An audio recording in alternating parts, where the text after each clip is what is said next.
下来持续关心到美以之间的这一场战争，也涉及到了这当中的情报战是成为关键，因为伊朗的高层，不管是哈米尼或者是伊朗的48名的高层，全部都团灭。现在根据了解，是因为在看牙医的时候被渗透追踪在里面有这个追踪器吗？伊朗的政权是不是有可能真的这一次就被颠覆了？他喊出的接下来会有3巨头来接班，真的有机会浮出台面吗？我们今天会一次的来做解读。好，赶快来看到，其实呢，这一次川普说了，他一口气歼灭了哈米尼之外，还有48名是伊朗的高阶官员接班人选。川普说，甚至连这些人都已经被美国给灭了。真的是这样子吗？我们会持续的做关注。那么包括了《纽约时报》跟《华盛顿邮报》也最新披露说 ，CIA 其实追踪了哈米尼长达好几个月的时间，早就已经详细的掌握哈米尼的所有的一个动态跟他的行踪，并且在最后的时候呢，确定了28日早上的时候，伊朗的高层会举行3场的高层会议，那地点也都知道了，包括在总统府、哈米尼的官邸跟国家安全委员会等地之后，美以是立刻调整了他们的攻击计划，就开始展开攻击了。所以当时的 CIA 是把他的这个定位情报偷偷的交给了以色列，于是以色列也就在清晨的时候，突然间战机起飞，向哈米尼官邸投下了30枚的炸弹。那么伊朗的高层几乎在这样的一个情况之下是全军覆没了。情报战关键的地方更是来自于 X 上面特别做的爆料，也就是主要靠的是摩萨德，他装成牙医师，还有呢伪装成内科医师，潜入到了伊朗境内，在帮伊朗的高层植牙的时候，也植入了追踪器，在这个当中才可以精准的掌握了伊朗高层他们的所有行踪。美以的情报单位真的有这么厉害吗？连植牙都可以植入追踪器？吕舰长怎么看？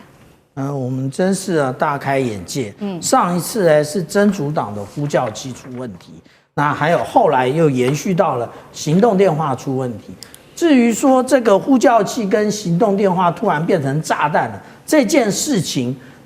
还没结束，大家还在怀疑之中。现在连植牙都出问题了。不过植牙这个问题它应该不是这么的单纯，也就是说，中间出现一个助手，然后来帮他在植牙的里面装上了追踪器。这一个科技不难，可是我们想一想，我们每一个人在看牙科的经验，那我们是不是都找我们熟识的医师？那这个也就是这些熟识的医师已经被渗透了。那到底是怎么被渗透的？这是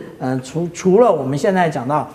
伊朗这个面对的现在的这个残局之外我们其他的国家都要想一想，既然摩萨德做得到，你的一个潜在的一个对手是不是也做得到这件事情？那如果说我们讲到说因为现在已经进入 RFID 的这一个世界了，也就是它可以透过各种的方法追踪到你的位置，所以我们在想到说如何遮断这些讯号。那或许这我们现在的这些国家应该研发这个讯号遮断器，然后呢，随时携带在这一些国家重要的军政的领袖上的这个身上。然后虽然可能无论是呼叫器、行动电话，或者是植牙，或者未来是不是连眼镜都会出问题那但是它如果有遮断器的话，那事实上就可以免除这个部分的悲剧的发生不过道高一尺，魔高一丈。那以摩萨德来讲，他还会想出更邪恶的方法。对，好，这是来自于这次的关键。为什么这次的攻击可以成功的关键之一，就是因为摩萨德的这一场情报战。那伊朗现在也说了嘛，其实在这个战争正式的爆发之前，他们就说早就已经准备好接班计划了。但是我们刚刚也提到了，川普说啦，他也把他的接班人都消灭掉了，真的是这样子吗？因为当初呢，这个伊朗早就已经布局的接班计划，包括了核心3巨头。这当中，第一个我们看到3张照片，第一个包括他的总统，目前的总统就是裴泽斯基安之外，还有司法总监，另外一位是宪法监护的委员会法学家。那么这一段期间，他们会负责就是稍稍稳定应伊朗国内的一个政局的稳定。那哈米尼自己其实他在生前也有点3位接班人，那包括了刚刚我们特别提到的这一位司法总监之外，还有他们的幕僚长跟改革温和的这个神职人员等等。有没有可能川普这一次的行动就可以把这些接班人给完全的铲除掉，甚至撼动到伊朗的神权政权呢？杨老师又怎么看？目前新闻显示出，你讲到的这总共5位3位是委员会的3巨头做过渡性的集体这个治理，那另外3个就是可能接下来会经由88位法学家所组成的专家会议，要选举出一位就是最高领袖。依据伊朗的法律，最高领袖是终身职。其实到目前为止2位，何梅尼、哈梅尼。1989年、90年的时候，何梅尼过去之后呢，哈梅尼当时是总统，不过他也是法学家出身，所以呢，本来他不是被看好的，后来何梅尼在最后一段时间指定他，所以呢，经由88位法学家的专家会议选举他出来。那一直到现在，这88位所组成的专家会议是每8年改选一次。那当然，现在似乎新的任务又来了，会不会裴泽斯基安呢？现在的这个总统，他其实是比较温和派，但他看起来并不是过去从神学法学家出身的背景，所以这个会是一个问题。所以这就牵扯到改革派跟现在的这个政府跟神权组织，还有就是革命卫队，还有不要忘记哦，伊朗很特殊的叫做基金会啊，也就是许多真正是掌握这个金钱的这个机构啊，他们到底会去支持谁？那这一段期间呢，其实因为最高领袖被这个斩首嘛，所以在言辞上现在都是非常的强硬。我们看到另外有一位叫做拉里贾尼，拉里贾尼是之前现在的国家安全会议的委员长啊，或者是说秘书长。他在2015年跟美国、欧盟包含中国、俄罗斯谈出了核子协议。他也是过去担任过伊朗的议长12年，然后也是这一次在跟美国在进行谈判的人，在差不多12个小时之前，西方的媒体《华尔街日报》说他说愿意跟美国再继续恢复谈判，结果差不多在就是1个小时早上起来，然后呢他又在社交媒体上面说拒绝谈判，所以显现出什么意思？也就是说务实派然后呢，理性的这个希望面对把这个情势稳定下来的声音，那在这个所谓的政权交替或者是政权斗争的过程当中呢，其实被压下来，他的声音被压下来。因此，我觉得似乎在这段时间谁的声音更加的激进强硬，似乎最后有可能取得成为最高领袖。但这样一个最高领袖诞生，对伊朗是好的吗？我们就不知道了，因为也许他选上了位置的时候，你知道吗？换了位置就换了脑袋嘛，大家就了解到伊朗其实现在哪有什么真正的军事实力去跟美国对抗